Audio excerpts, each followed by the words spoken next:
Iha, magkano po ang isang lata ng sardinas na yan? Lolo, 45 po yan. Pinakamura na po namin. Nako, 35 pesos lang ang pera ko. 3 araw na akong halos walang makain. Huwag po kayong mag-alala, Lolo. Ako na po ang magdadagdag ng 10 pesos. Maraming salamat. Pagpalain ka sana ng Diyos. Walang anuman po. Heto na po ang sardinas ninyo. Kumain po kayo ng ulit ng tukayo rito. Ana, anong ginagawa mo? Ikaw ba ang nagbayad ng kulang niya? Opo, ma'am. 35 peso lang ang pera niya, kaya dinagdagan ko ng 10 peso. 3 araw na raw po siyang hindi nakakain. Wala akong pakialam. Hindi ito charity. Tinanggal ka na. Kunin mo ang gamit mo. At umalis ka na. At ikaw, lumabas ka na. Huwag ka nang babalik dito para mamalimos. Lolo! Sandali lang po! Ano po yun, Iha? Pasensya na po sa nangyari sa loob. Heto po ang sardines ninyo.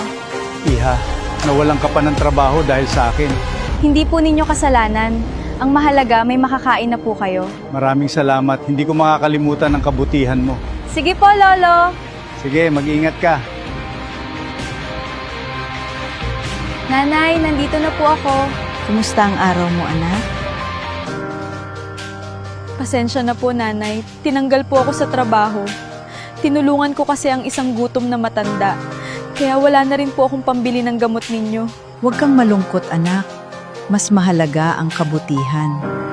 Hindi tayo pababayaan ng Diyos.